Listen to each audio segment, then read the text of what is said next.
Hi everyone, I am Chris. This is Simply Classic, and today we are going to do a hack video.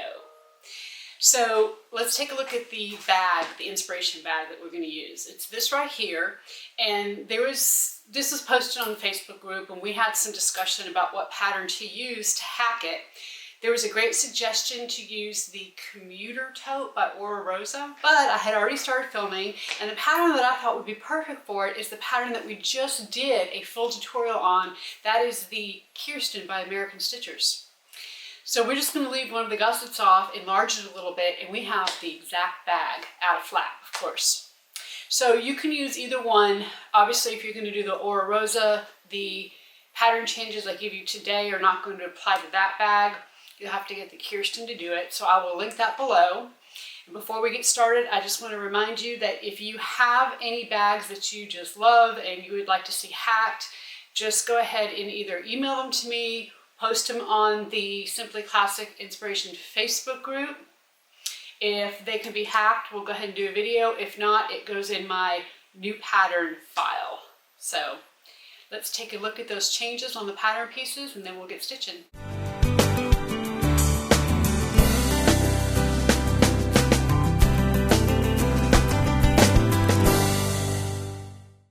Let's talk about pattern changes and what pattern pieces we're going to be using. So we're going to use the front piece, the pocket piece, we're going to use the top gussets and the bottom gusset. So let's take a look at what we're going to do to those pieces. All right, our front piece is shaped like this. And it's smaller than this. I've already made the changes. We'll go over those. But what I did is we want to add 1.5 inches to the width and 1.5 inches to the height. So we'll put those measurements up on the screen. But to do that, we obviously don't want to just add to the side because we have curved edges here. So I just cut the pattern down the middle with scissors, added 1.5 inch piece of paper, and then taped it down, and that gave me the extra 1.5 inches in width. Then I did exactly the same thing on the height. I cut it in half, added 1.5 inches, and then taped it back together. So now I have the correct size for the pattern. In addition, you need to make 2 marks on this pattern. You need to draw a line across that is 2 3/4 inches from one side. So I'm going to assume this is my top, 2 3/4 inches down, I drew a line across. Then from the bottom up, I drew a line 5 3/4 inches up. And you'll see why I did this in just a minute. We're going to fold this pattern piece to cut out some of the pieces. So from the full piece, like this, you want to cut 2 lining pieces. So I took the liberty of going ahead and already making my pockets and putting the pockets on. You can make the pockets or the inside however you want. And usually for these hack videos, we don't go over the lining too much. We just kind of go over the pattern changes and what we need to do to get from our inspiration bag or from our pattern to our inspiration bag. So I have 2 lining pieces, and I did put some woven interfacing on the back of each of these pieces. As you can see, I put a zipper pocket on one side and I put a slip pocket on the other side. I closed my zipper pocket. We're not going to turn this bag through the zipper pocket. We're actually going to finish it up with binding just like the original pattern. Okay? So then what you want to do is you're going to fold your pattern piece on that 2 3/4 inch line. And you're going to end up with a pattern piece that is this big right here. Now, if you want, you can make another copy of this and cut it at 2 3/4, and then you can make another copy and then cut it at 5 3/4, whatever's easiest for you. But in the end, we want to cut a piece that's this large. Now, the reason why we're doing this is because our inspiration bag has binding, and not binding, it has cording, piping, and I do want to add that. If I don't make the bottom half of this front piece and the back piece lining, it's gonna get really thick because we're gonna have like 5 or 6 layers of faux, and I am using a faux today. So what I'm trying to do is to get some of the bulk out.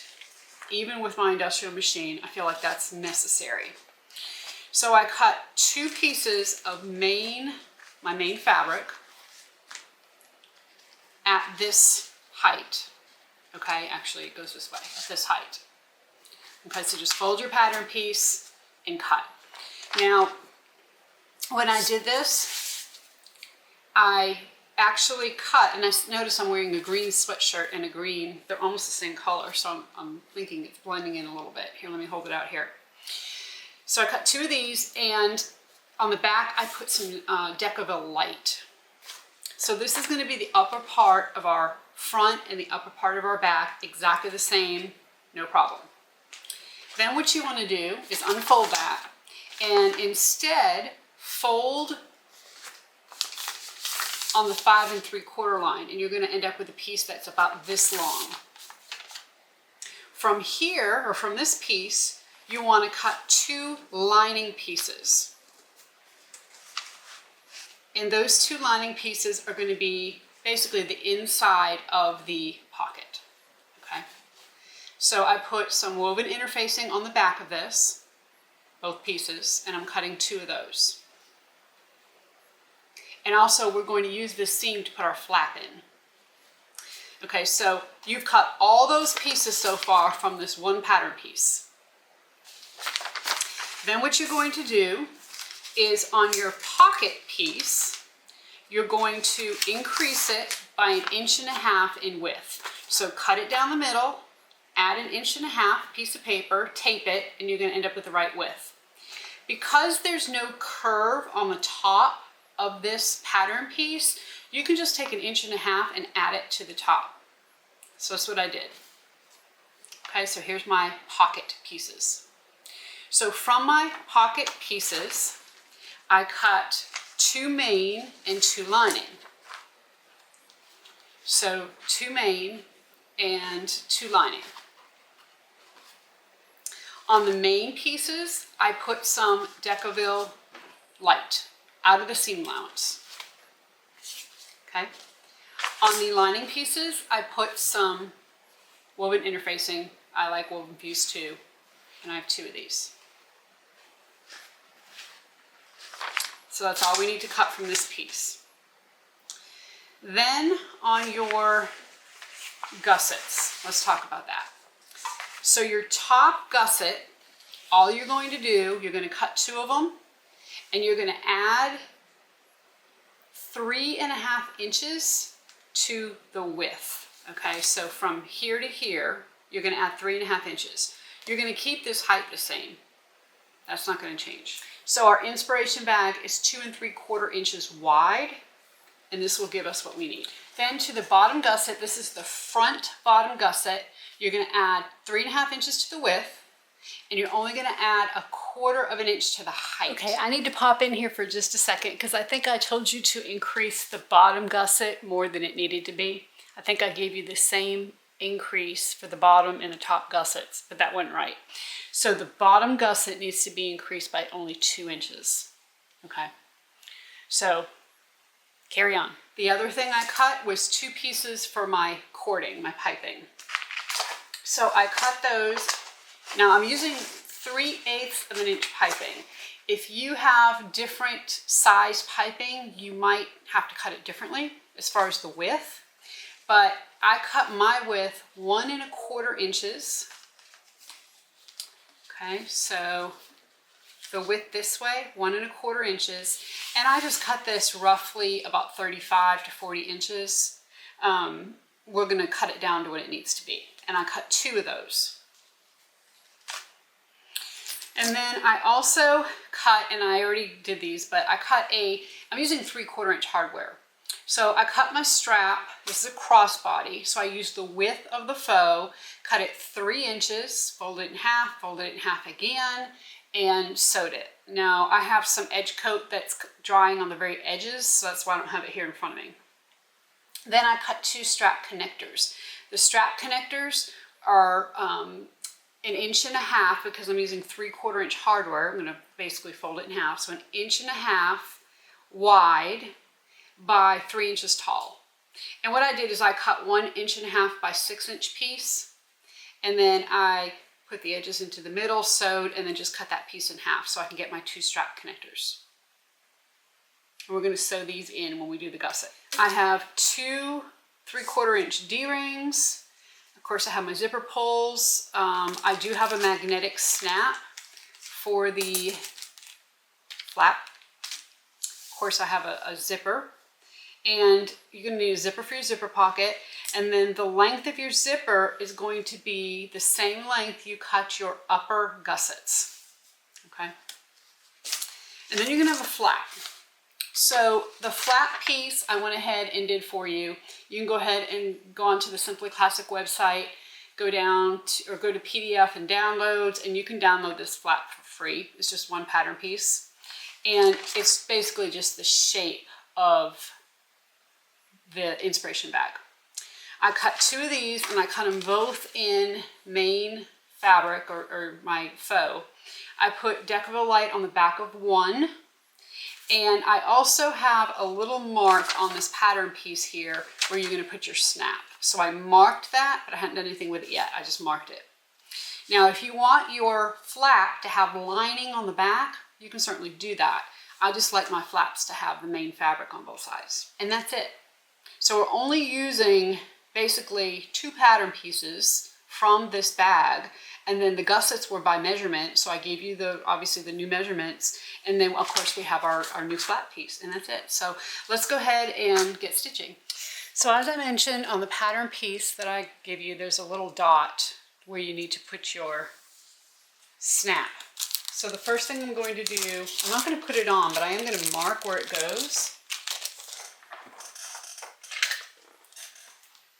and cut the holes. And then that way, when I go to,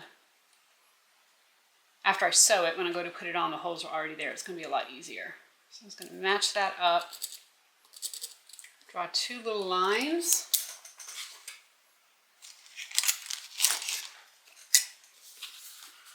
Go ahead and cut.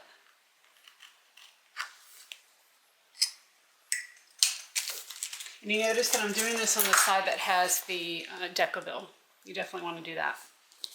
So now we're going to put these together and clip.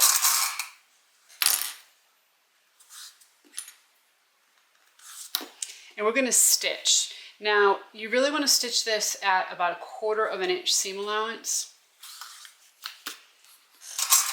And you can see my deco bill's out of the seam allowances here.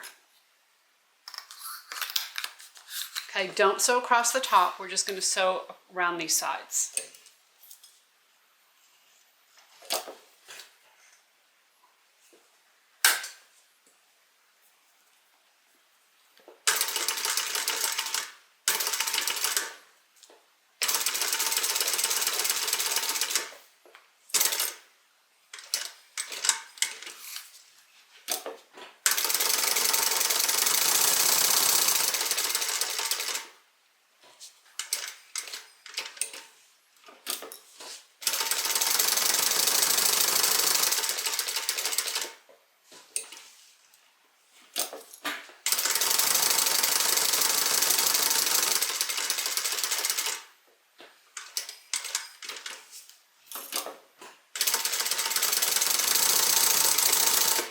Make sure you back stitch real good at the front or at the top when you start and when you end. That's what I'm trying to say. And then we do want to go ahead and cut these corners off. So I'm going to cut, and then I'm also going to cut the seam allowance down just a little bit.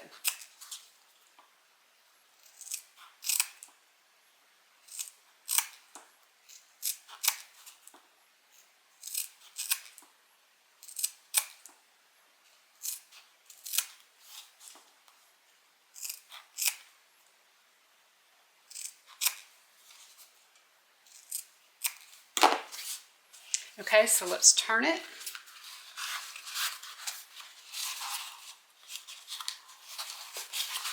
And it's easy to turn because it's got a nice big wide opening. going to poke our corners out.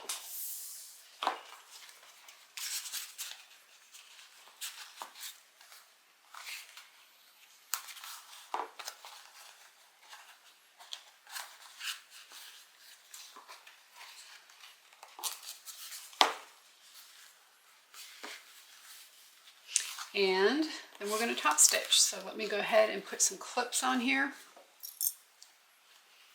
Make sure everything is looking good.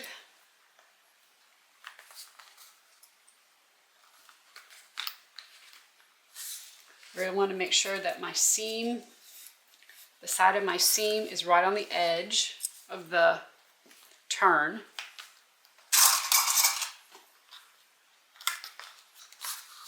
And we're going to top stitch, but don't baste the top closed yet because we need to go ahead and add our snap.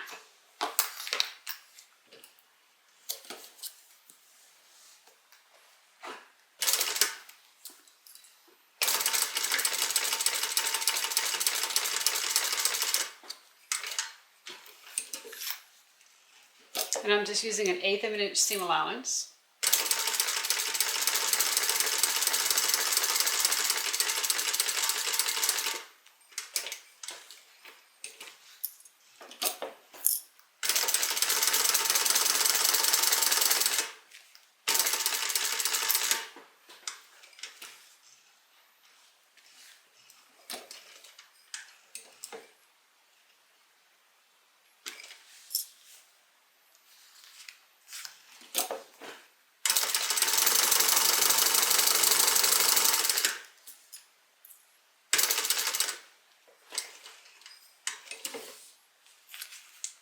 Poke that corner out a little bit more. I don't see my turning tool here anywhere, so I'm going to try to get my scissors in there.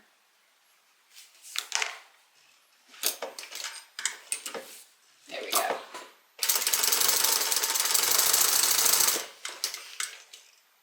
Okay, so there is our flap. Go ahead and let's install the snap. You want to install the male end on the snap.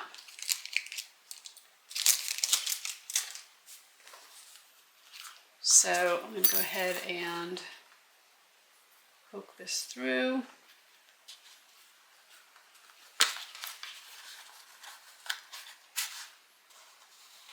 And get this on. And then this here might be an excellent place for your tag.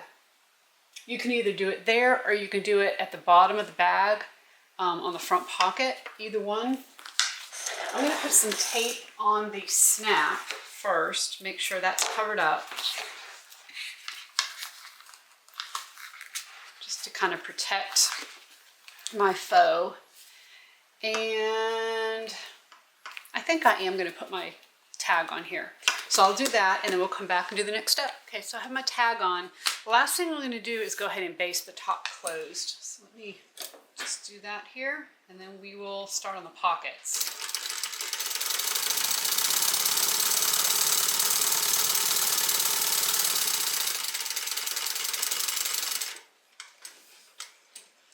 All right, so let's set the flap aside for just a minute and take your pocket main pieces and your pocket lining pieces. We are going to go ahead and clip them at the top.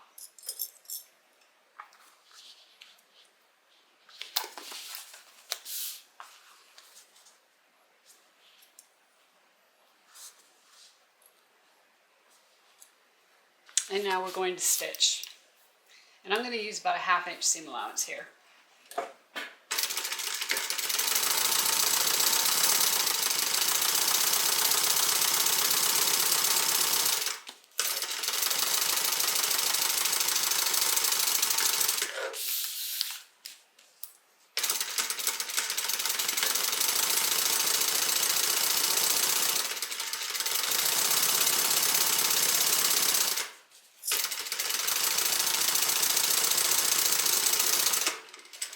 Okay, so from here, go ahead and I'm going to flip the lining and pocket pieces so that the wrong sides are together.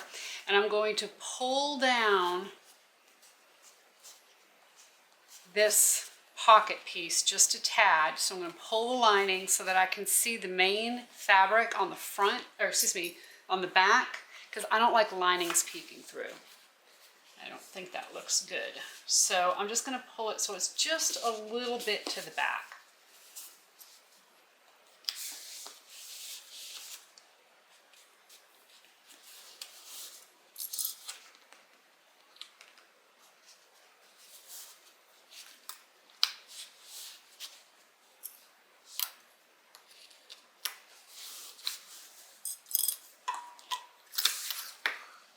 Okay, and I just want to make sure that I can't see. So I'm going to, on this pocket piece, I'm going to stitch, top stitch, and then I'm going to baste around.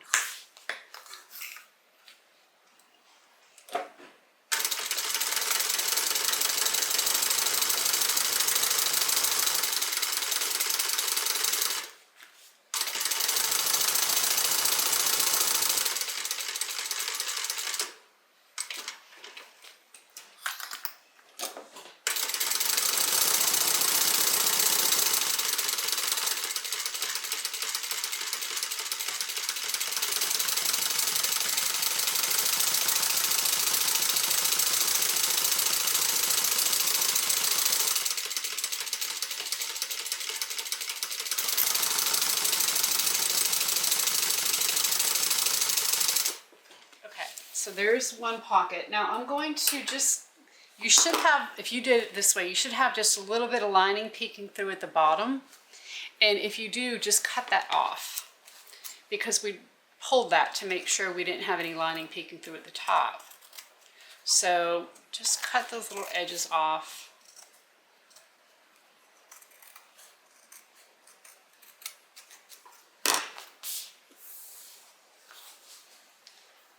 Okay, and there's one pocket. Now we're going to go ahead and hold off on this other pocket because we need to put the other side of our snap on here. And honestly, since this is a hack video and I didn't write this pattern, I'm not really sure where that's going to be.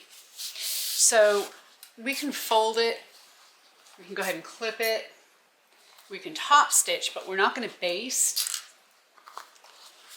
until we can get that snap on.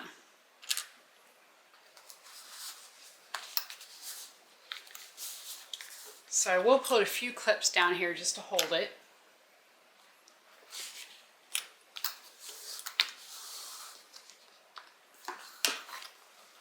And all I'm going to do is top stitch the upper edge here.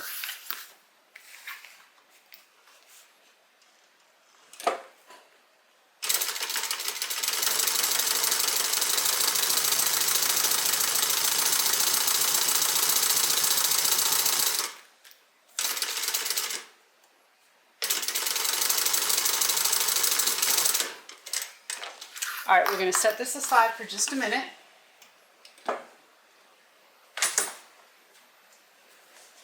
I'm going to grab one of my upper pieces.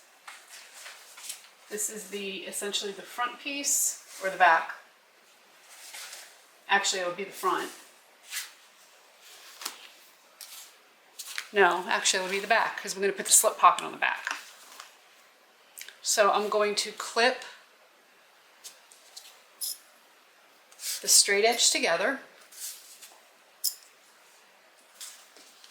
and we're going to stitch using a 1/2 inch seam allowance.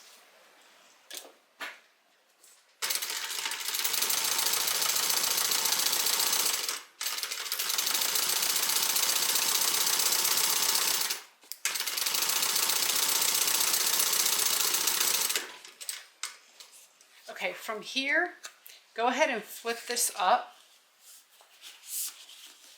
Now, my seam allowance is going towards the bottom of the pocket, okay? And we're going to top stitch on the lining itself.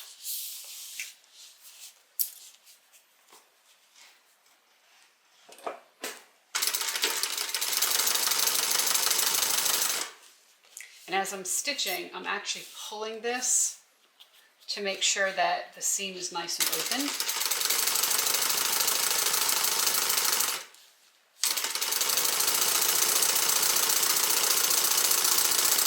Okay, And then let's go ahead and put the pocket on top.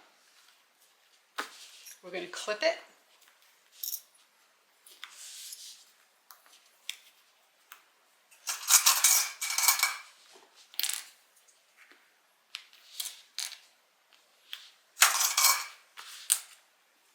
And then we're going to baste this on.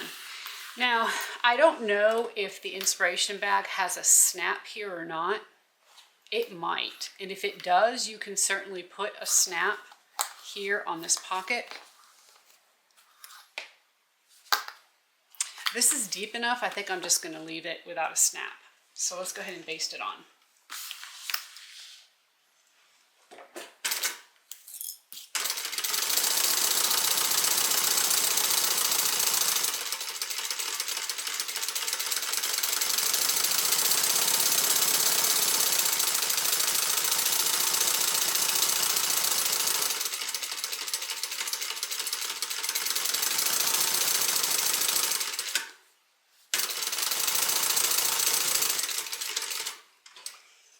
Okay, so this is the back. We have a nice pocket. You can't see any lining peeking through. Looks fantastic. So let's set that aside for just a minute. We're going to grab our other top and bottom piece, and we're going to grab our flap. So find the center of your flap.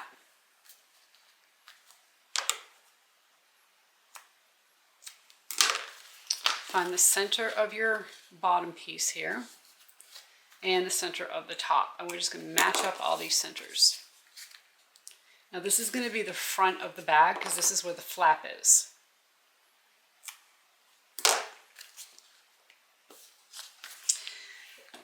Okay, so you want to put this top piece and the flap right sides together. I'm going to match up the centers and I'm going to clip.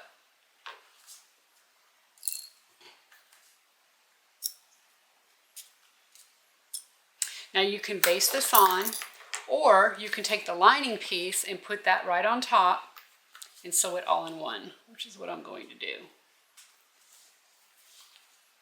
Just make sure everything is lined up. So your flap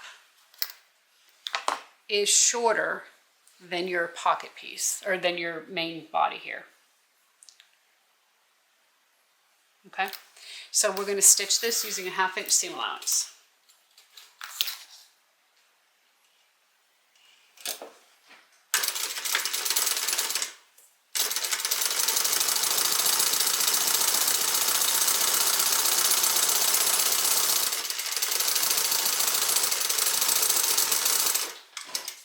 Okay, so from here, we want to pull this top piece up and the flap.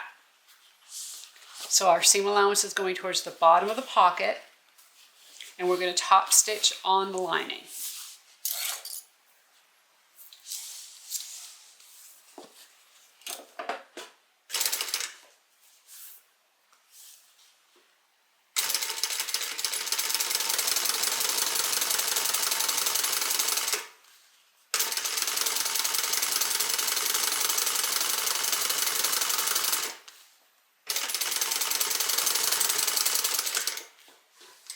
Okay, so now take your pocket piece, and of course our bottom's not closed on this yet.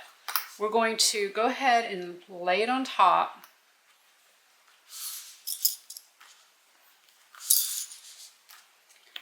Clip. And then fold your flap over.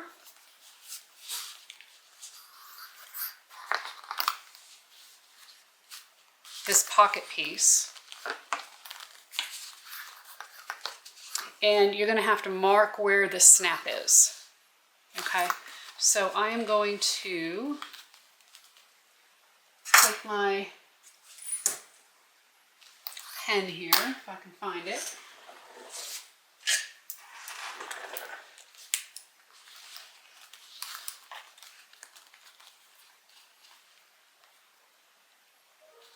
And I'm going to what I do sometimes is actually put the pen on the, because this is that silver marking pen, put it on the snap and then just push it down as if you were going to snap it.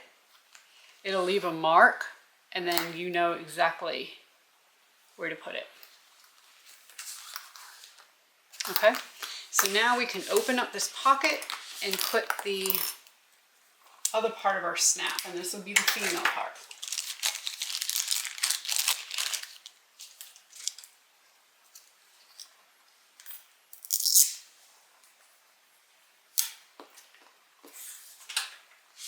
So let me mark this with my pen.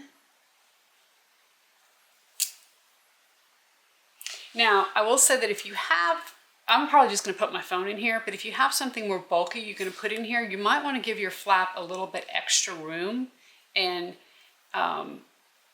maybe not pull it down so hard. You can see here, I should have put my my tag maybe down a little bit further. So if you do yours, put it closer to the bottom. I put mine, let me tell you what not to do here. I put mine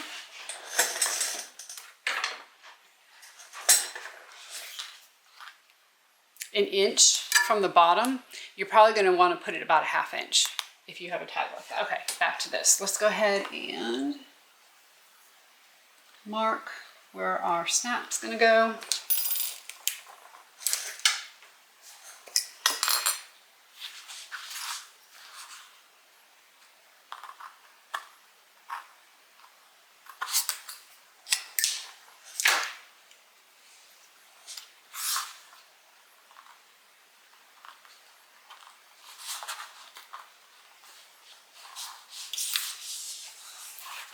Put the back on and push it down, and then I'm going to put a little bit of double-sided tape on that. And of course this pocket piece has Decoville light, so that works out well. It's got some stabilization. And then we will have our flap. Now all of this obviously is going to get sewn down. You're going to have to probably train it just a little bit, but it won't take long for that to happen. Okay? So let's go ahead and clip.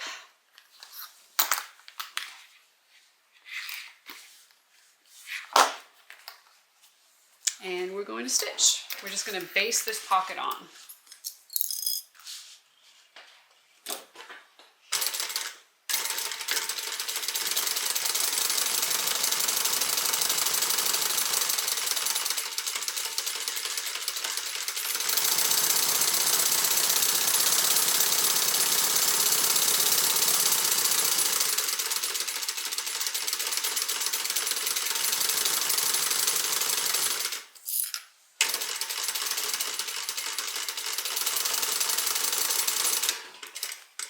Okay, so now we have our pocket, good to go.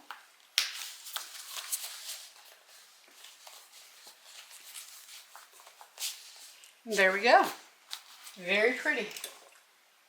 So from here we need to go ahead and put our cording on. So let's talk about that. So I have my long pieces here for my cording. And you can do this a couple different ways. You can put glue on this piece, or you can use double-sided tape, or you can just pinch it together. I'm actually going to use a little bit of double-sided tape, and I'm going to give myself, okay, so again, this is 3/8 of an inch cording. In order to have, we're going to do a 1/4 inch seam allowance around the bag because of the curves and stuff. So in order to have, when I take and pinch these together, in order to have exactly a 1/4 of an inch, I had to cut my piece 1.25 inches wide. Now, if you're using a different size cording, your width of this piece is going to be different. It's going to be whatever you're using, whatever you have. So I'm going to, you can draw a line down the center, and you can take that route. Okay, I'm going to use some 1/4 inch double-sided tape, and I'm going to put it about 1/8 of an inch from the edge. Now, if your machine does not like double-sided tape, you're not going to want to use it here. You're probably going to prefer to use glue. Mine does okay.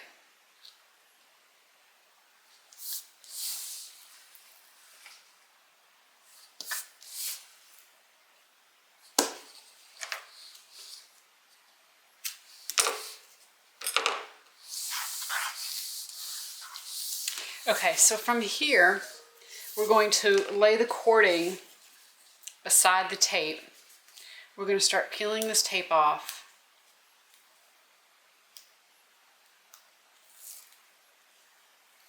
And we're going to really tightly go ahead and press this together. Now, you want to get your edges as close as possible. If they're not exact, it's not the end of the world, but you do want to get them, because that represents our seam allowance as we sew this on.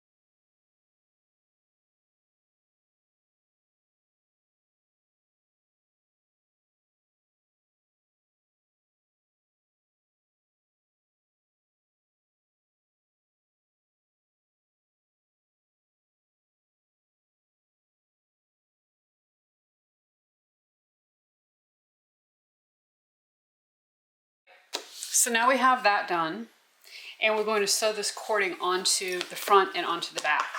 Now I'm going to start here at the bottom, and of course we want to put our raw edges together, and we're going to just start stitching around. This step here, we do not need to get super close, so you do not need to put a cording foot on or a zipper foot yet. We are just trying to get this sewn on, basted on. So I'm going to put maybe just a clip here, maybe just a couple clips, and then as I stitch, I'll go ahead and cut in the corners. We'll do that together, and then we'll go around and put this whole thing on.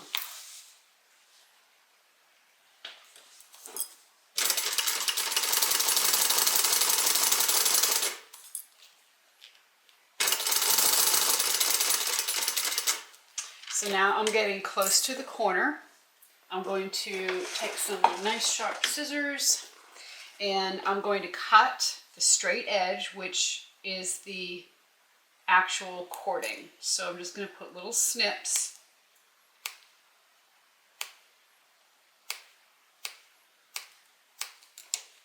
So that when I turn this, those little snips open up and I'm able to stitch right around.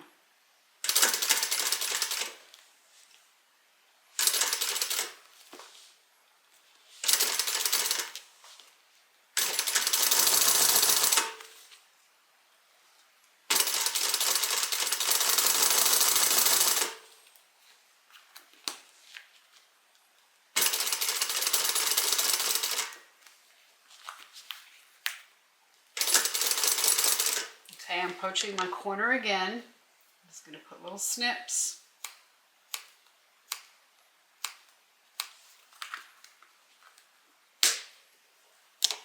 I'm going to stitch around.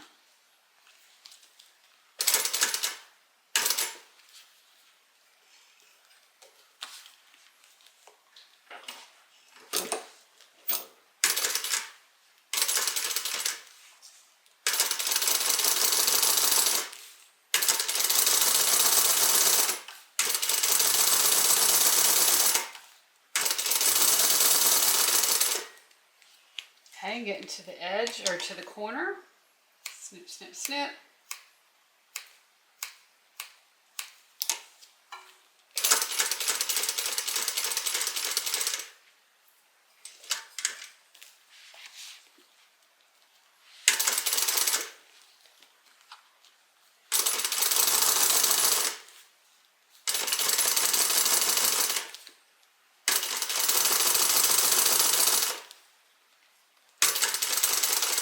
One more corner.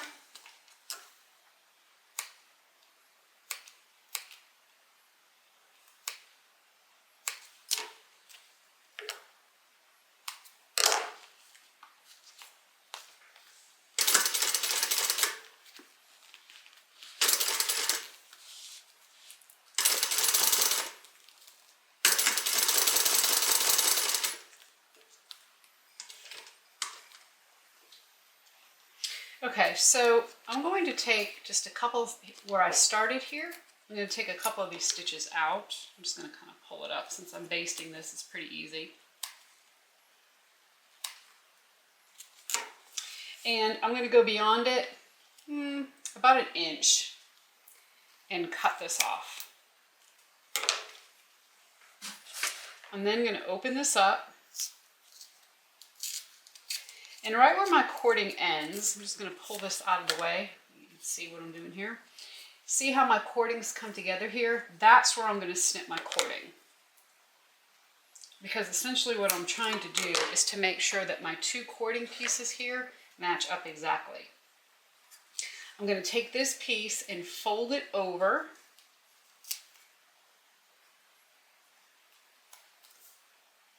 Okay. And then stick it right underneath.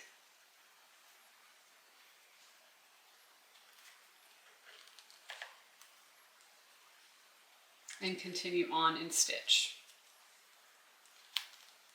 Now if you want to put a clip here to hold it, you certainly can. I'm going to do that. I want to make sure I get both my ends down.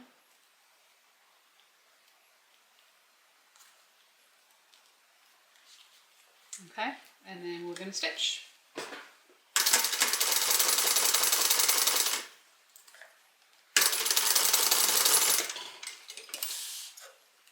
Okay, so there's our cording on the front. So I'm going to do exactly the same thing for the back. I'm going to make the cording and then I'm going to baste it on just like this, and then we'll come back to do the gussets. Okay, so I have my piping on the back now. So both of these are done and ready to go. We're going to set these aside and we're going to get our gusset pieces. Now in the beginning of the video I failed to mention you're also going to need 2 lining of your upper gusset and 1 lining of your lower gusset, the same measurements that I gave you for the main pieces. So just make sure you cut those. All right, we're going to get some 1/8 of an inch double-sided tape. And we're going to, on our upper gusset, go ahead and put it along one side.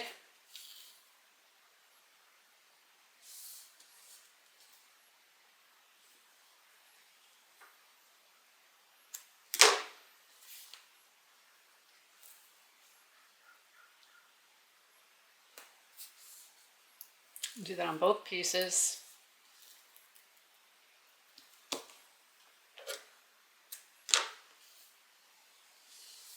And then we're also going to repeat for both lining pieces.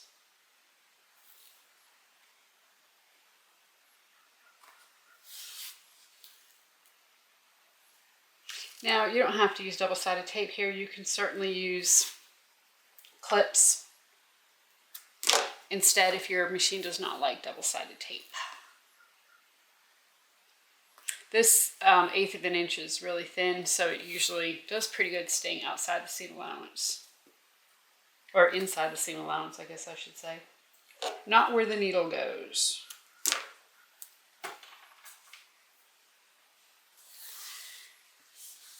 All right, so we're just going to peel the backing off one of these front pieces. Lay the zipper on top.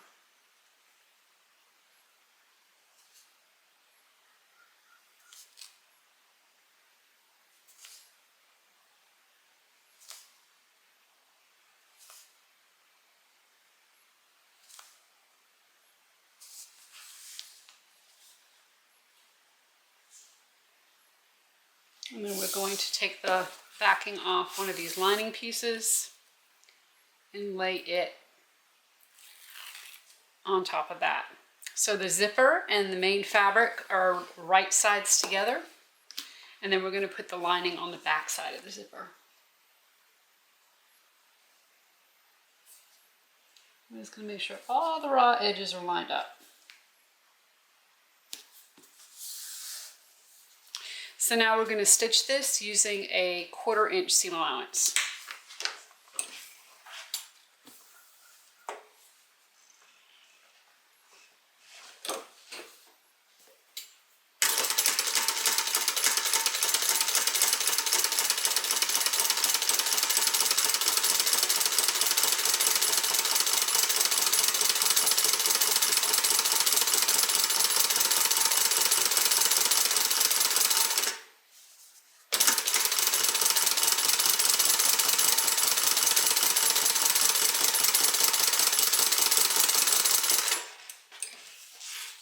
We're going to fold the lining and the main fabric so they are wrong sides together.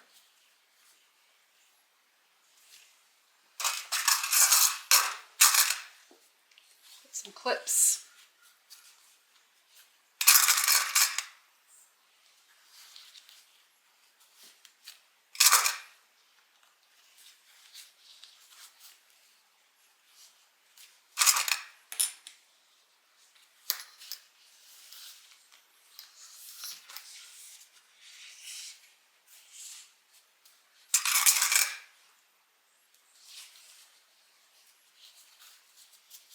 And I am trying to hold this lining, kind of finger press it as I go.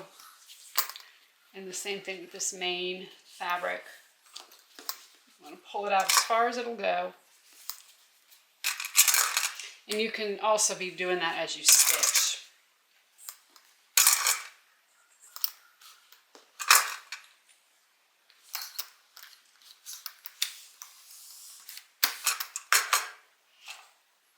So I'm going to check my bobbin because I think I am about out. Oop. Yep, that's it. So we put a new bobbin in. And then we're going to top stitch along the zipper. And then baste the other sides closed. So as I top stitch, I'm going to be kind of tugging on the zipper and tugging on the fabric here so that this is nice and flat, this seam.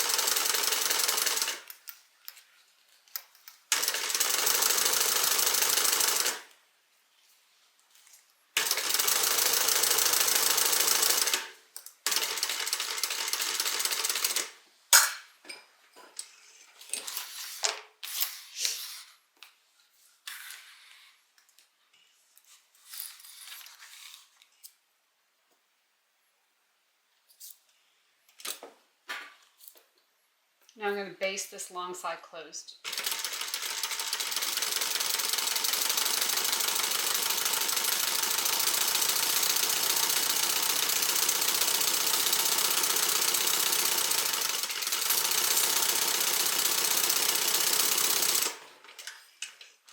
And we're going to repeat.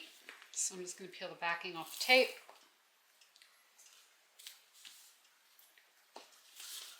Lay it on the other side of the zipper.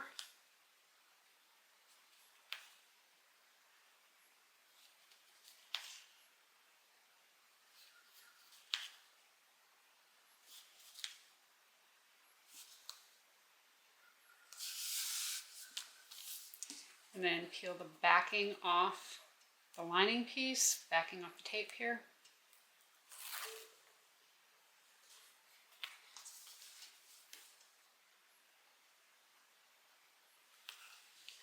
Do the same thing.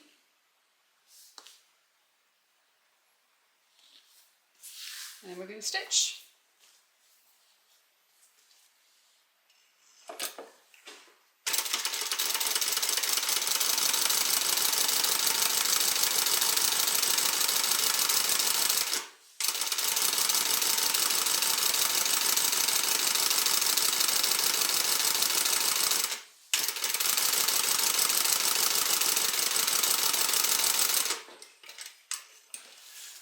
We're going to open up and we're going to clip.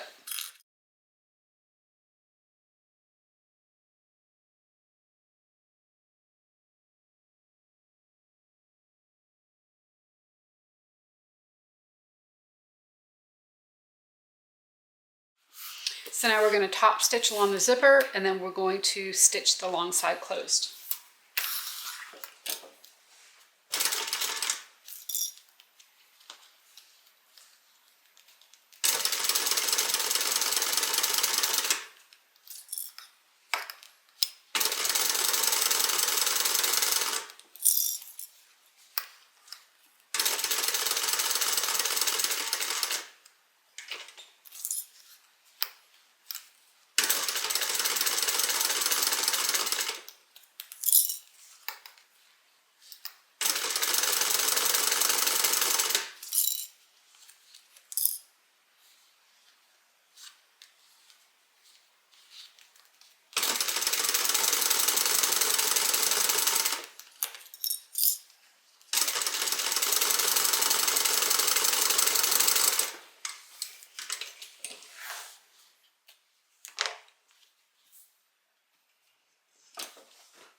Okay, and there we have our upper gusset.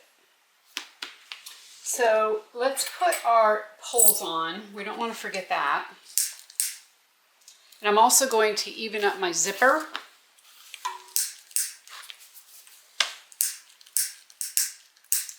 And get another lighter. And then we'll come back. Okay, before we move on, we need to make sure we put our strap connectors on. So go ahead and take your piece, and I gave you these measurements in the beginning of the video. We're just going to put our, I'm using rectangle rings, or I guess they're kind of, yeah, rectangle rings, 3/4 inch rectangle rings, because that's what the inspiration bag had. You can use anything here, O-rings, D-rings, whatever you prefer. So I'm going to place that on.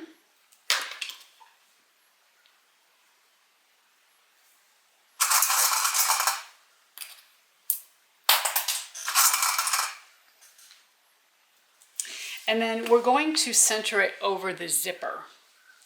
So you obviously want to put it so it's right sides together, but don't line up the edges exactly. You're going to pull it in, and you're going to have about a 1/2 inch overlap there. And then we're just going to stitch or baste this on. So I'm just going to make sure it's good and centered. And what this is going to do is close our zipper and put our strap connector on all at the same time.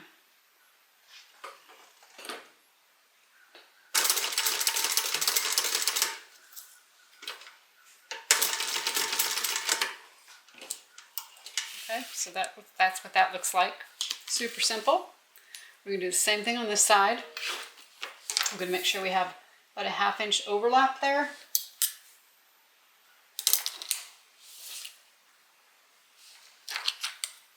I'm going to make sure it's centered. We're going to stitch it on.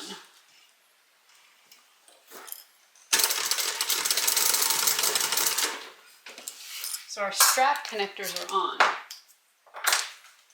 So now take your bottom gusset. You're going to put the main piece, and you notice I don't have any kind of interface or anything on this bottom gusset. I'm going to put right sides together with the main fabrics here, and then right side together with the lining. And we're going to stitch using a 1/2 inch seam allowance.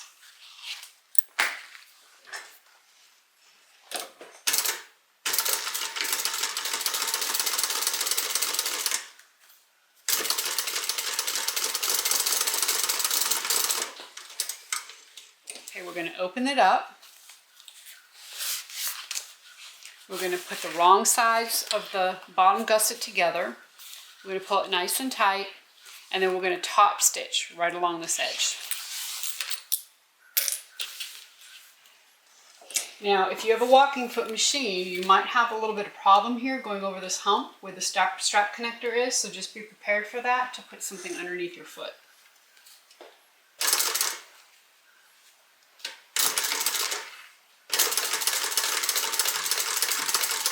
And it's usually on the downhill, so let me go ahead and put a little piece of something underneath here.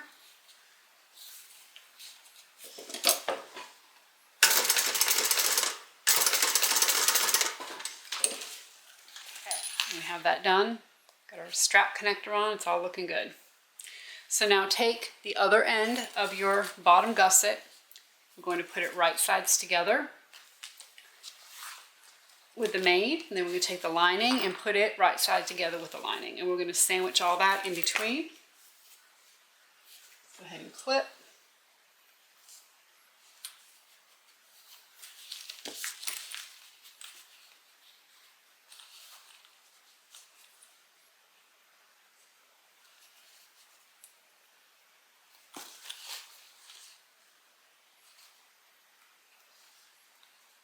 And we're going to do the same thing. We're going to stitch with a 1/2 inch seam allowance.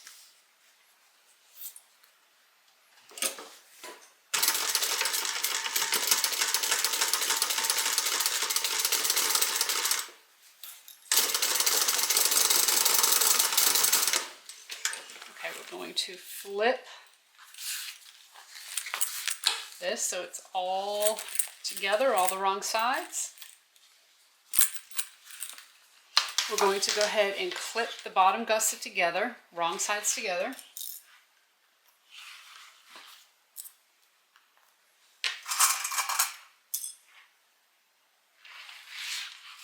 And we still have this side over here that's not top stitched yet. That's all right. We're going to do that in just a minute.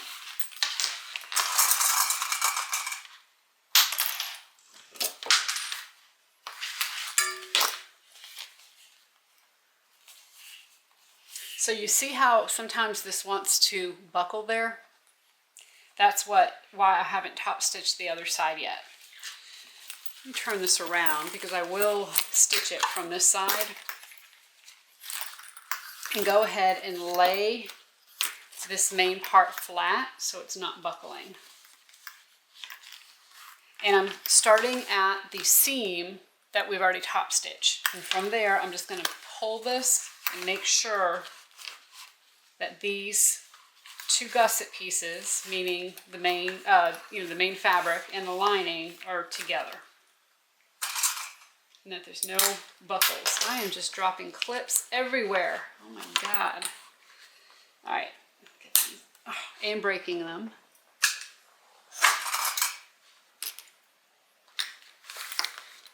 So see right here how I have a little buckle. That happens a lot when you have gussets like this. So I'm going to push that all the way to this other seam before I top stitch it. Just has to do with the way the fabric turns.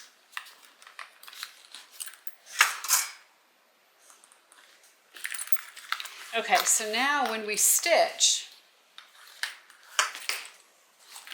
before we top stitch this edge over here,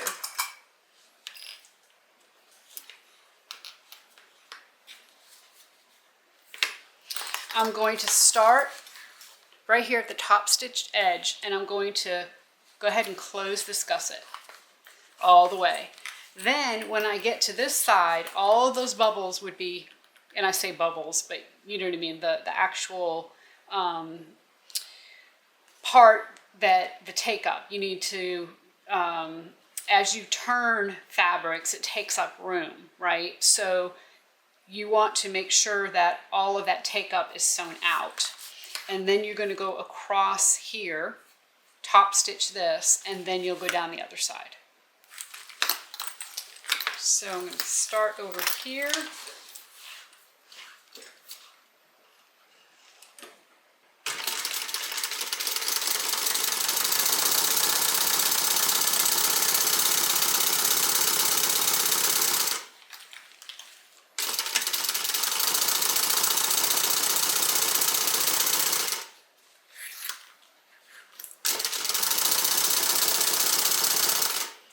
so now we're approaching this edge. So when I'm about 1/8 of an inch away, I'm just going to turn, stitch across,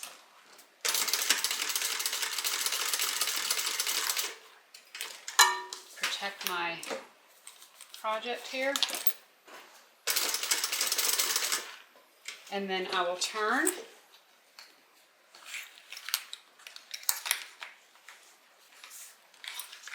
And so you can see what I'm doing. I'm actually going to take my needle out, move all of this to the other side. You wouldn't normally have to do that, but I want you to be able to see what I'm stitching. And then we're going to stitch down this side.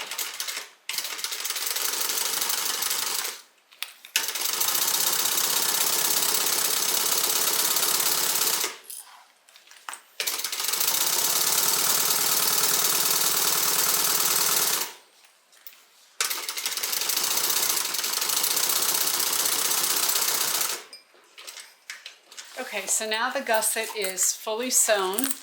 There's no bubbles anywhere. There's nothing weird at any of these corners here where I had to top stitch. It all looks really good. I do have where my bottom gusset's a tad bigger than the top.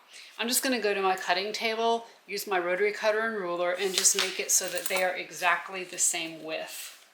When I lay this flat, you can see it's about maybe 1/8 of an inch off. So whenever you have something like that, go ahead and sure it up and cut it.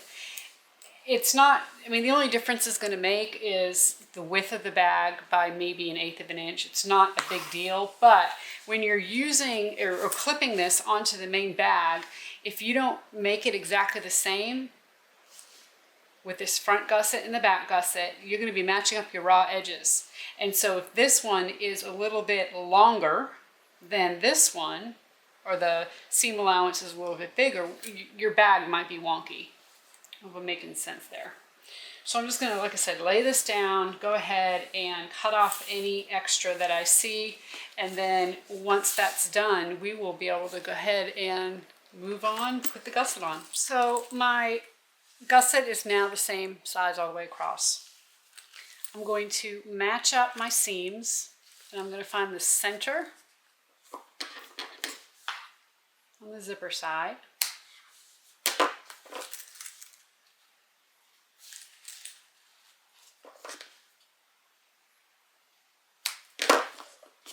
And then I'm going to also mark the center of the bottom on both sides.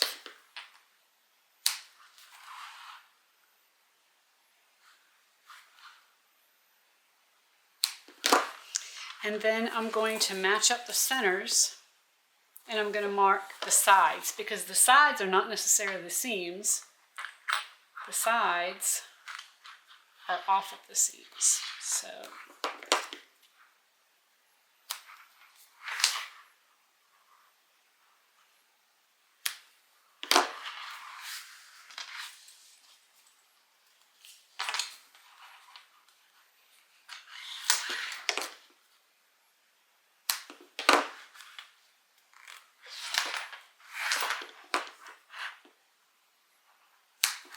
all right, let's set this aside for just a minute.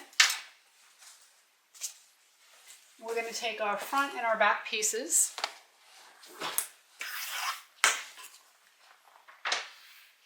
I want my zipper pocket on the back next to the slip pocket. So I'm going to put the wrong side of the lining up. I'm going to put the right side of the main fabric up, and I'm going to put them together. So essentially I'm just putting wrong sides together.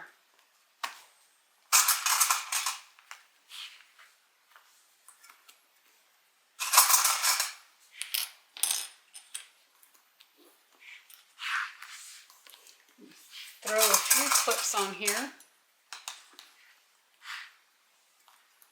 And we're going to go ahead and base this lining to the main fabric. Okay.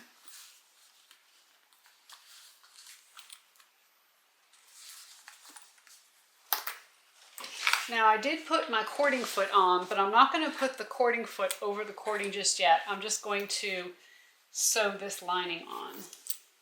Do it this way.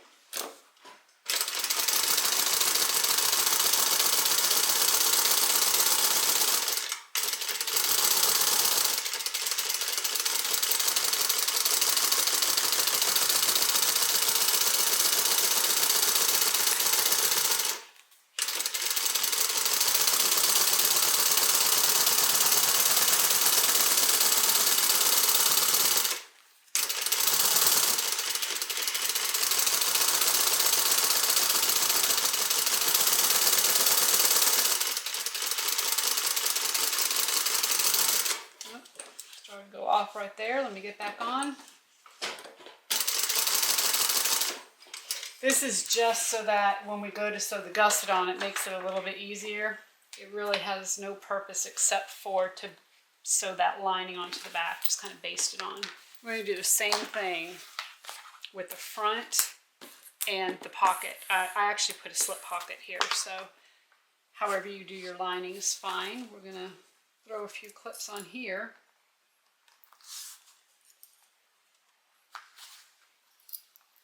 Just to kind of hold it in place.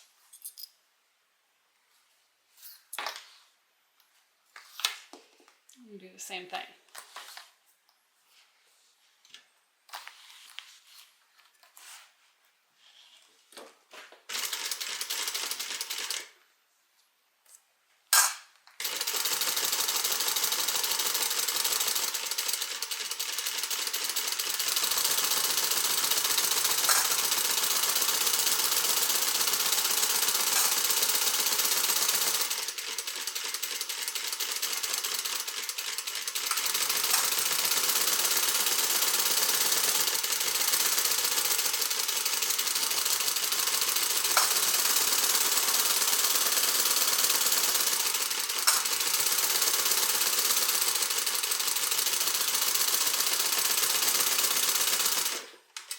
Alright, so now our lining pieces are on the back of our main pieces, and we need to find the center.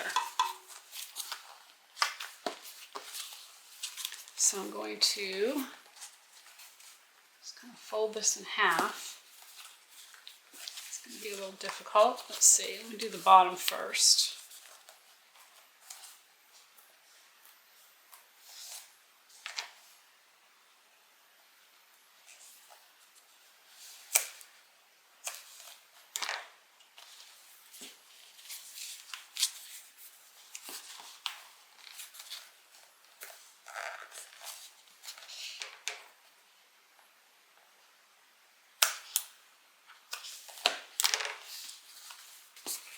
And then we're going to do the same thing on the sides. So you've got a lot of bulk here if you did what I did and put piping on. If you don't want piping, certainly you don't have to do it. And it'll help with the bulk. That's the reason why we cut these front pieces, these main pieces, and put lining on the bottom half just to help with the bulk, because I knew that piping was going to take up a lot to there.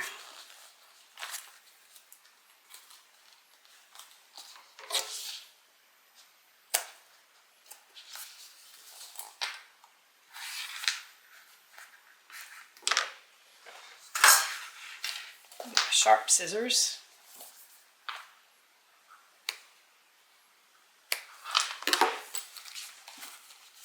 And you don't have to put clips. You could certainly mark this with a pen of some sort.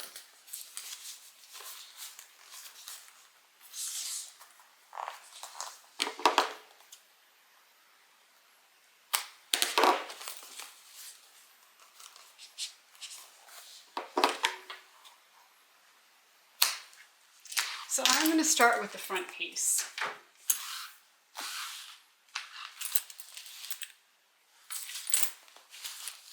I'm going to clip my top to my zippers.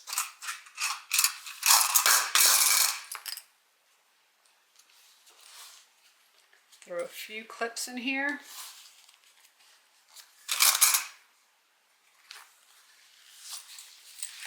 And then I'm going to do the same thing on the bottom. Go ahead and mark the centers here, or match the centers.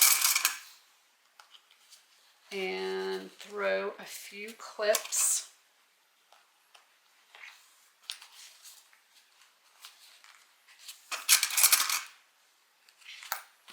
Do the same thing on the sides.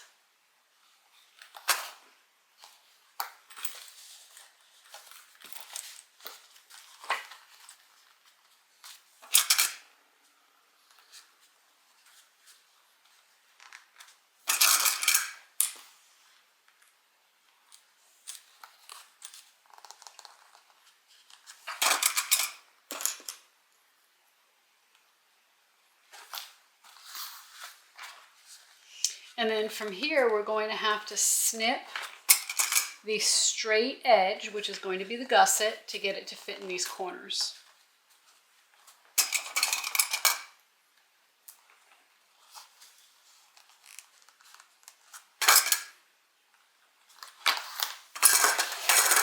Okay, so see how that doesn't quite fit down in there? Just throw some snips in your gusset.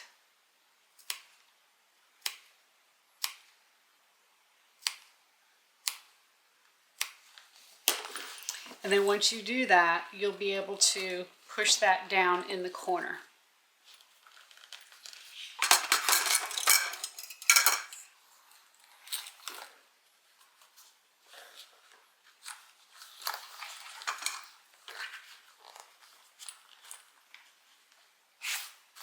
All right, we're going to do the same thing over here. We're just going to put some snips.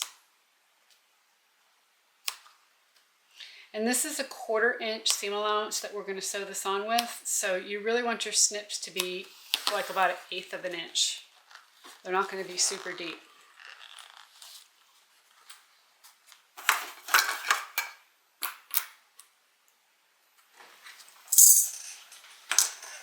So apparently between throwing my clips and breaking my clips, I'm short on clips. So I'm going to use some binder clips.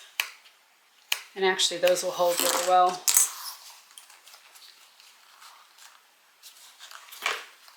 Because they're strong.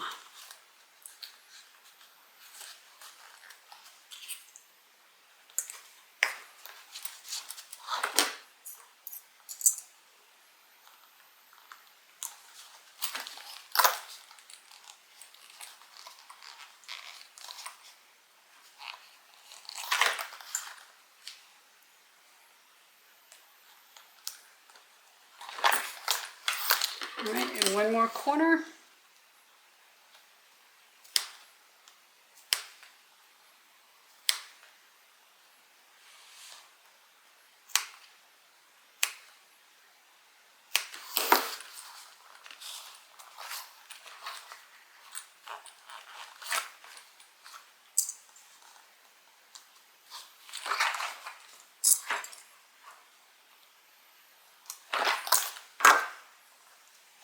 All right, so now we do want to get as close as we can to the piping.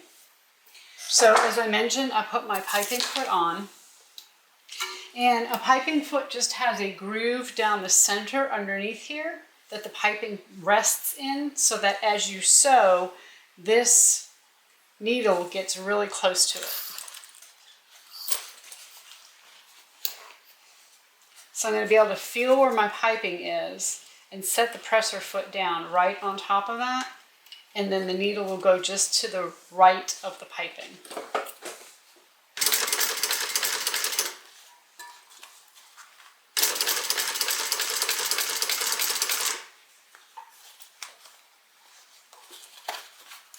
So I'm going to kind of lay this corner as flat as I can. And I'm going to get, you can either use a stiletto or some hemostats to help you with this. I'm going to grab the lining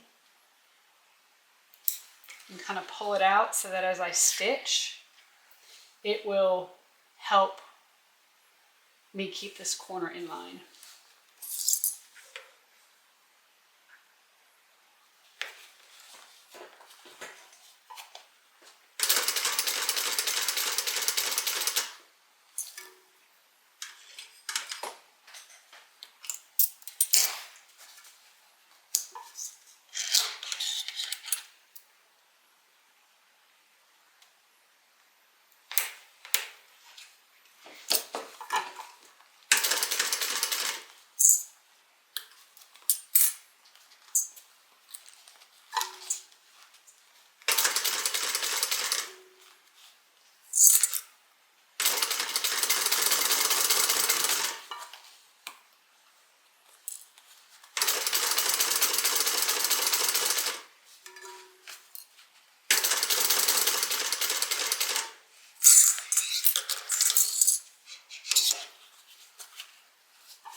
ahead and grab my gusset here.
Almost to the end.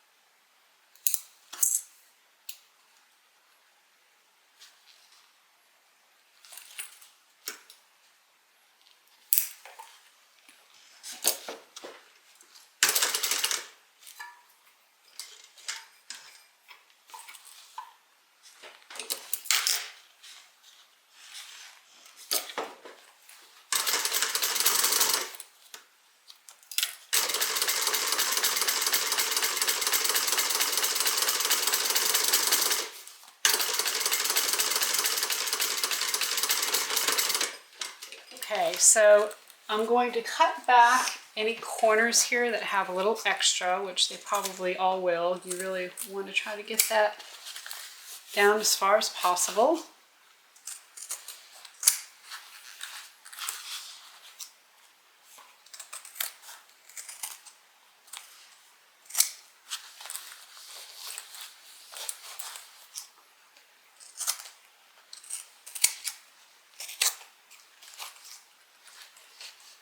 You don't really want to cut back the seam allowances too much because we're going to put binding on this. But I do want to check out the corners.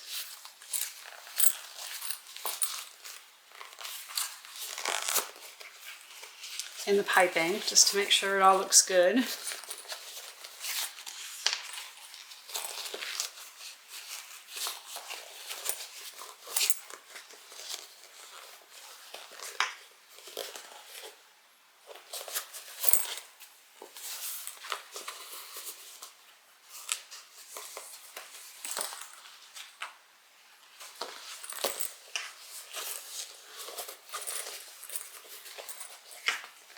All right, so there we are.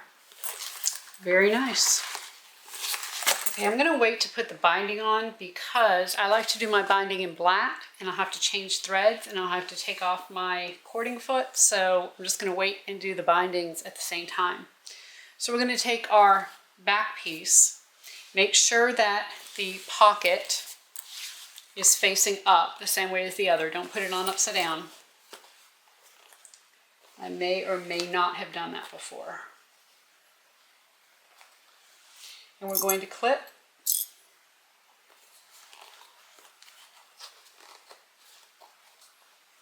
We do the same thing where we're going to clip about 3 clips on the top, matching up to centers.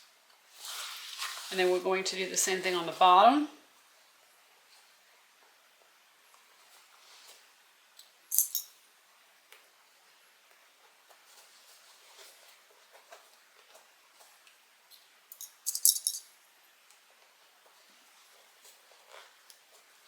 Now, if you have a domestic machine and you are wanting to do this bag in faux, I highly recommend that you keep the cording off, because it does get really thick. Even though we did what we did with the pocket, you still have, if you look here, you've got your lining, and then you have a pocket lining and the front lining, and then you have 2 layers of faux for your cording, and now over here we have another layer of faux, and we have our lining. So you know, however many layers that was I just mentioned, that's a lot. And where the seams are especially, it gets really thick. So I caution you on that, to just think about what your machine can handle, and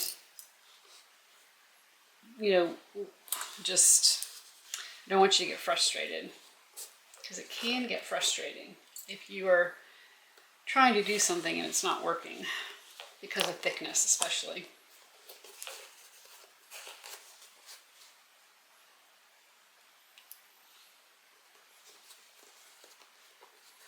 So again, I'm just going through and clipping about 3 clips on each side, and then we'll cut our corners and push them in. So the same thing, we're going to have to cut the gusset, because the gusset's the straight edge. So I'm going to clip in about 1/8 of an inch, so that will lay nice and flat.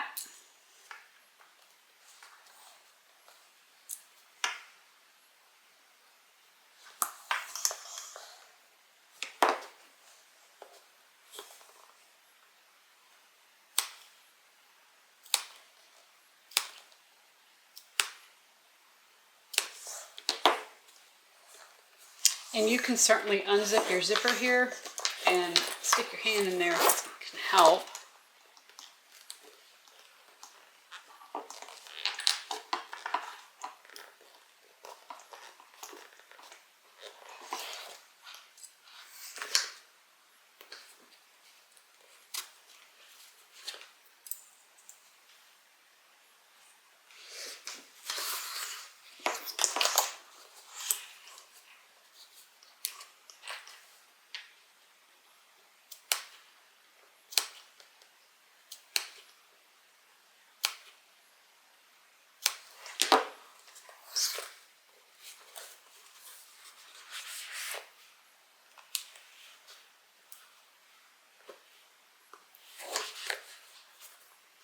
And then we have one more corner.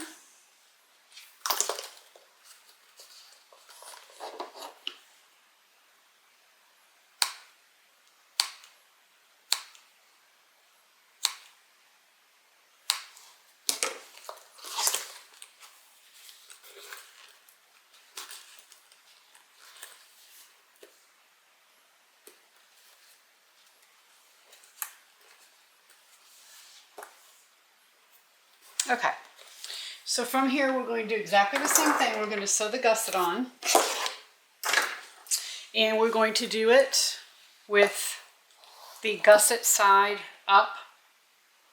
Okay, the side we're just going to sew on is going to be at the bottom. We're just going to take it nice and slow and get it on.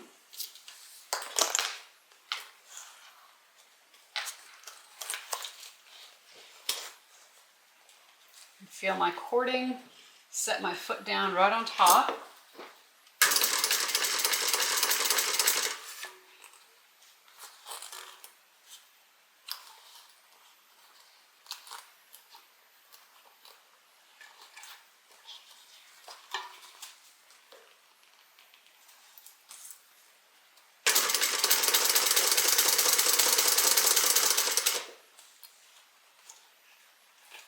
You see I've unzipped my zipper here. That does help with sewing the second side on.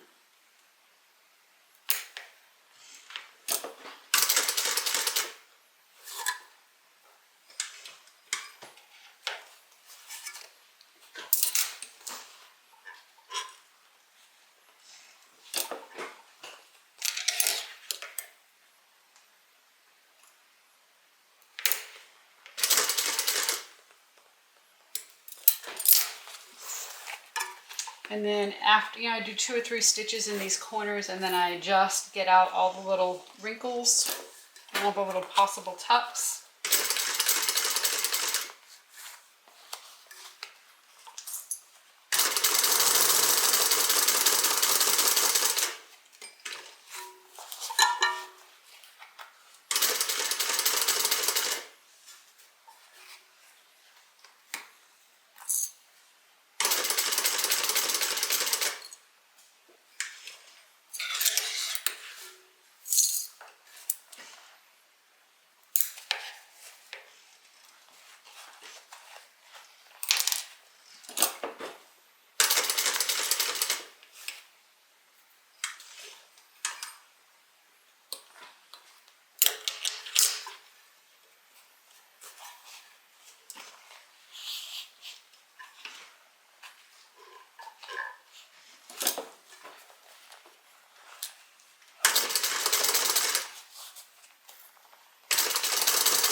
Just take it nice and slow. Work to get all your little tucks out.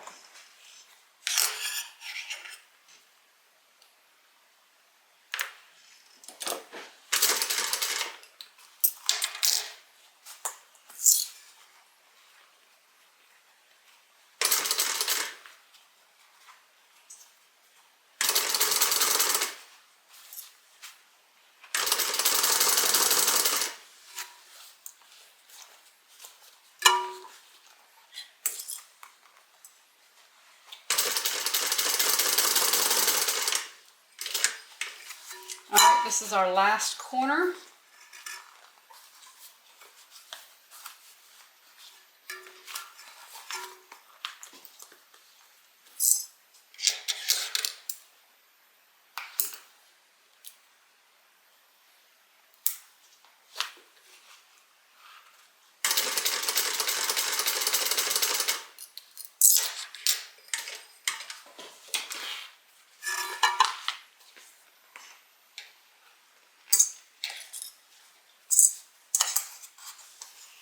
Get this clip back on.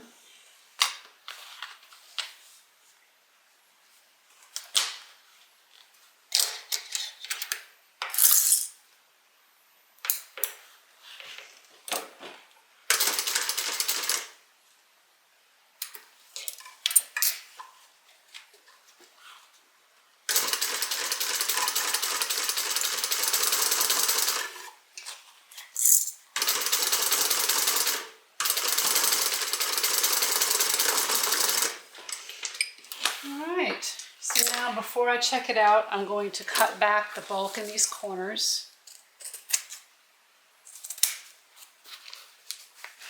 Typically, the corners are going to be the place where you probably are going to have to stitch again if you need to stitch again. It's just hard, even with the cording foot, sometimes it's hard to get it super close with the curve and everything else. So.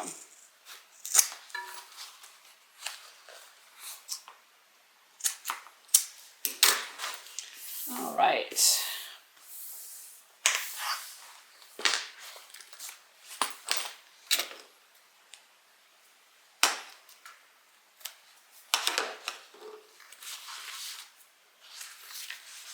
So I'm going to take a look.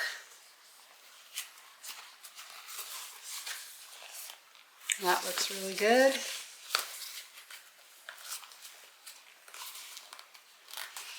probably could have gotten a little bit closer on that one.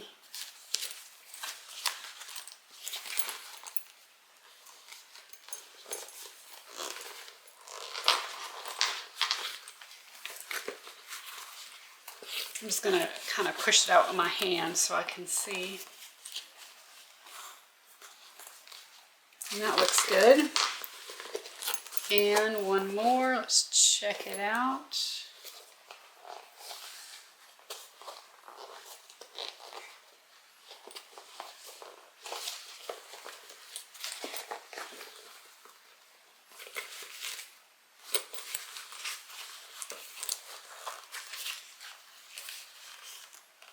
All right, that one looks good too. So this one right here, no, that was good, it was this one. I mean, it's one of those things you probably, I'm pulling on it and I can see a little bit of the stitching, but it's not going to be pulled on. So I think we're okay. Okay, so from here, if you do have some parts of your bag, see how I have a little bit more seam allowance on the back here than the front. You really want to get all your seam allowances even before we put the binding on. So go through, even them up if they're not. I'm going to switch my thread out.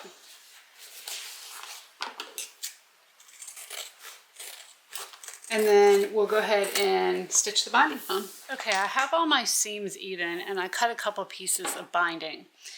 If you've watched my tutorials before, you know that I like to use black binding on everything, black thread.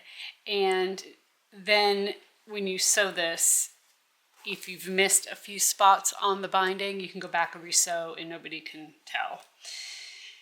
I'm actually, when I did the Kirsten tutorial, I went ahead and just took this binding and sandwiched it right around the seam and sewed.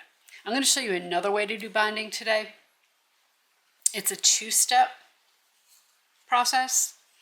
But what you're going to do is you're going to open up your binding. So this is pre-made binding I just got from Amazon. You know, automatically folds. And on this, and I know it's black, but one side is a little bit bigger than the other. You can see the fold on this side is a little bigger than the fold on that side.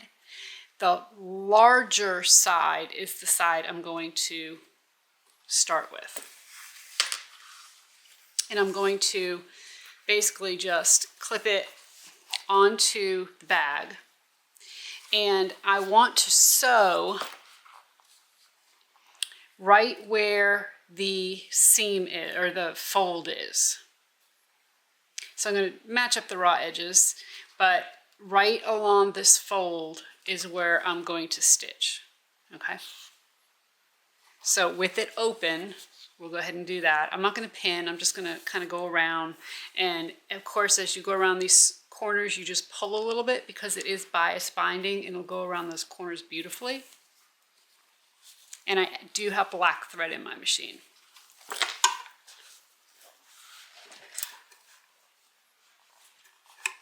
I have my regular foot on as well. That.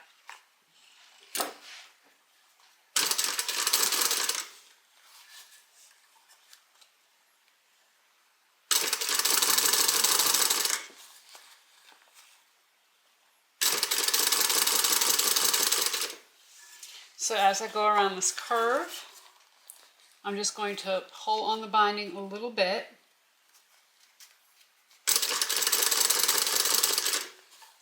And it should come around this curve nicely.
going to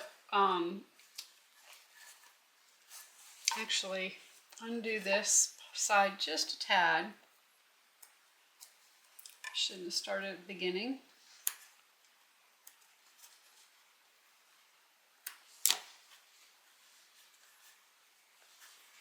And I'm just going to fold that over. So the side that I sewed first, I'm going to fold over and then just let this side sew right into it.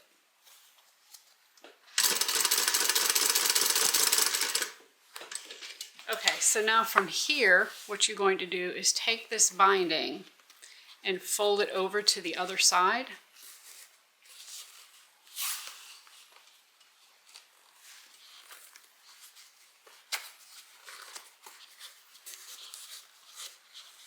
So you already have half of it sewn on, and we're just going to kind of pull it up all the way around. I'm going to cut off my tail.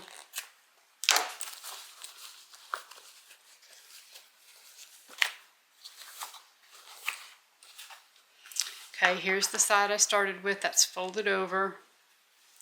And now we're just going to, you can clip, which I am going to do, and we're going to fold it over to the other side.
Okay, so now we're going to stitch from this side.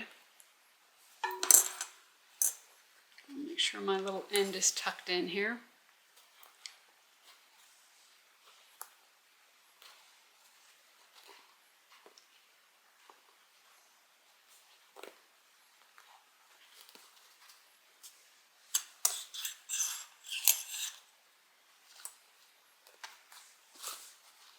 And we don't have to worry about catching the other side because we already caught it.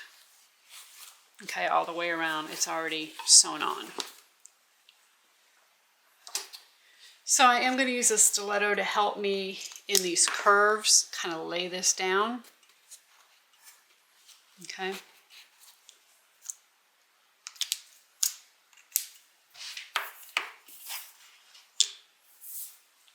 And I'm going to start, actually, before this seam, I'm going to start about, I don't know, maybe an inch to this side of the seam.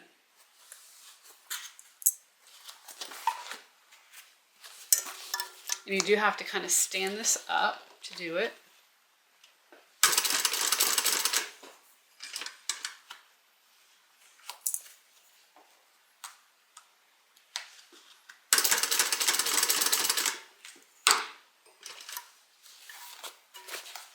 Now you could certainly do this on the cylinder arm.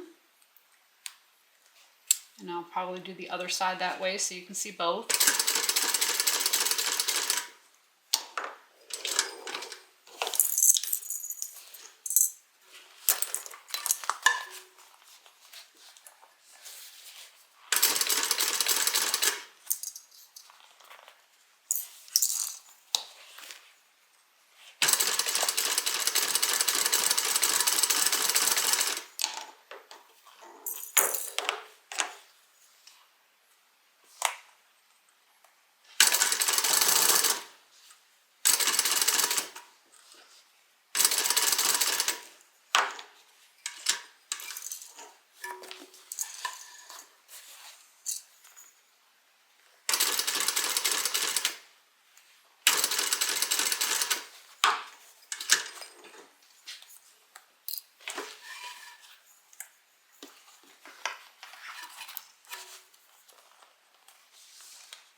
make sure these corners are pulled out good.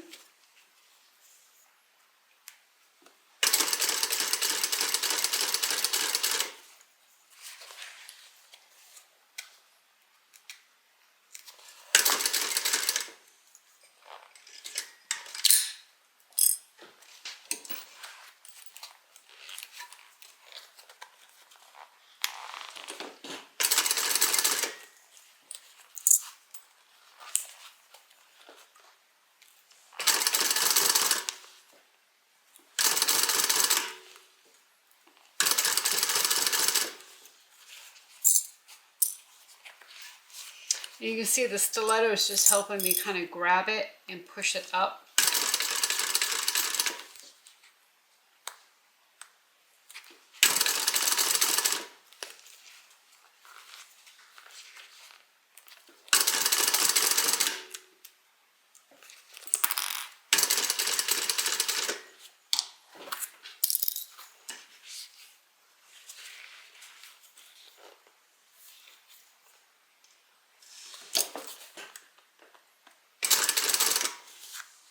So basically what this does is I don't have to worry, like I said, about not catching it on the other side.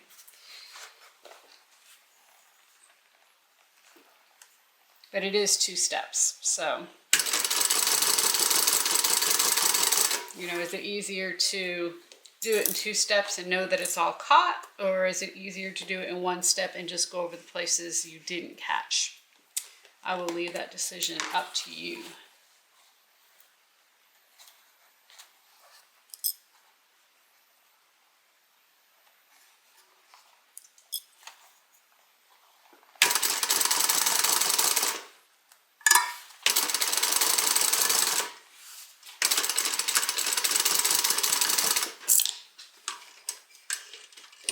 So that's that side done. So now when we go to the other side, we can either do it the same way or we can do it all in 1 step.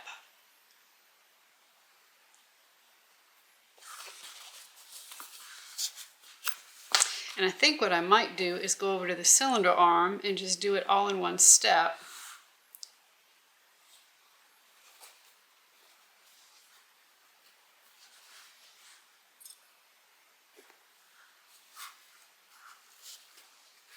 And then just catching, going back and resewing any areas that I might have missed. Okay, so I'm going to put it on, you'll see, I'm going to put it on the cylinder arm machine like this, and we're just going to go all the way around. Okay, so we're here at the cylinder arm machine, and the camera didn't start when I started this seam. But I'm going ahead and stitching all the way around.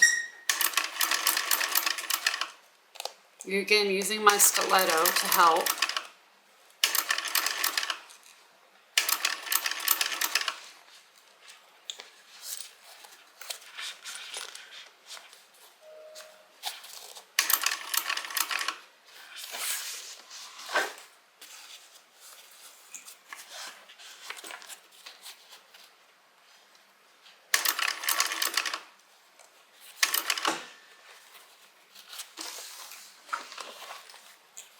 The good thing about using this machine is that you can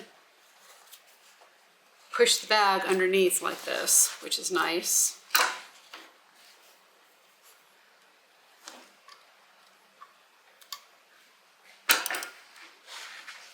Make sure that bottom is underneath there.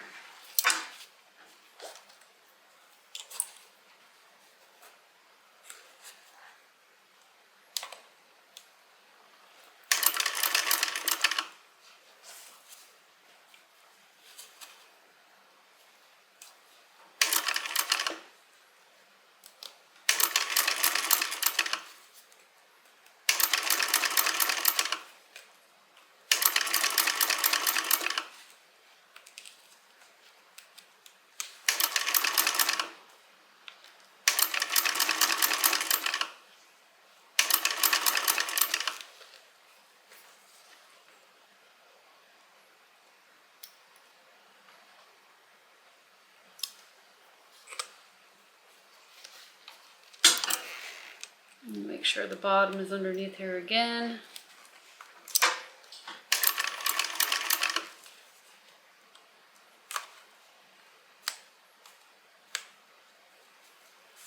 my little edges poked in.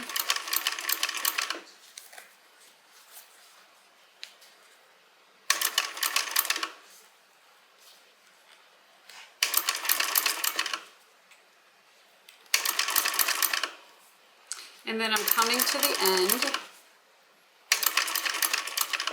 So I'm going to cut the tail and then fold it under. I'm just going to cut that off. I'm going to take this edge and fold it under and place it right over the top of the other side where I started.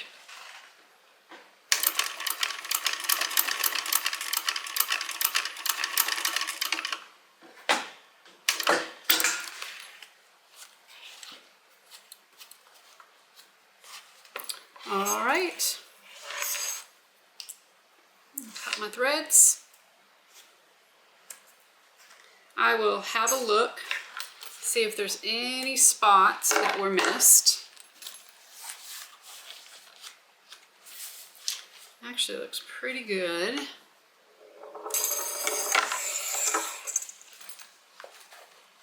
So we'll go ahead and turn the bag. Here it is. It came out so cool. It looks so good. It looks almost exactly like the original, right? Except for the faux. I mean, obviously that they have real leather they use, and it's fancy stuff. But I noticed on the original bag, it looked like they used these Sam Browne buttons. So I went ahead and did that. I put 3 on each side to make it adjustable. And then of course we have our flap here for our phone or whatever. In the back, we have a slip pocket, just like the original. We have piping all the way around, just like the original. And then on the inside, of course, you can do whatever you want. Now, I noticed on the original bag that they only had 1 zipper pull. I went ahead and put 2. And then you saw that I put a zipper pocket on one side and a slip pocket on the other side. But of course you can make the interior of this bag however you want. That is totally up to you. Binding. I know a lot of you don't like binding. It's not really my favorite way to finish a bag, but with this type of bag, it's kind of the only way. Don't fret about it too much. My binding is not perfect, I can tell you. It's kind of a mess, but it's tucked up in here all the way around. I mean, it's just not something that people are going to really look and analyze, right? Not like the exterior of this bag. Again, black binding with black thread really helps because you really can't see. I mean, black is typically a very difficult color to see anyway, and so that just kind of helps mask it. So we used the Kirsten by American Stitchers. I'll link the pattern below. Couple little minor pattern changes, nothing major, and we've turned it into this designer inspired Brahmin bag. So until next time, everybody, happy sewing.